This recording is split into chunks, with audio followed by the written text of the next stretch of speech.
আসসালামু আলাইকুম। সমুদ্রের ধারে এখন রাত্রে ভলিবল খেলা হবে। এই যে দেখেন কাজ করতেছে শ্রীলঙ্কার দুই লোক, কত রিস্ক নিয়ে কাজ করে দেখেন। কমসে কম 20 ফুটও চাই, পইরা গেলেই শেষ। লাইট সেটিং করতেছে। এই যে দেখেন এই জায়গায় ভলিবল খেলা হবে, রাত করে পুলিশেরা খেলবে, সেটার কাজ কাম হইতেছে রাত্রিবেলায়। দেখেন এই যে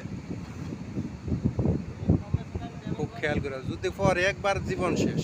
মানে কতটুকু নিচে দেয়, কতটুকু রিস্ক নিয়ে কাজ করতেছে বিদেশে, এরপরে মন পাওয়া যায় না হালার পুঁতে। মানে এই যে কাজ করতেছে এরপরে মন পাওয়া যায় না, যদি একটু ঢিলামি করে ছেলে ভালো না। দেখেন এই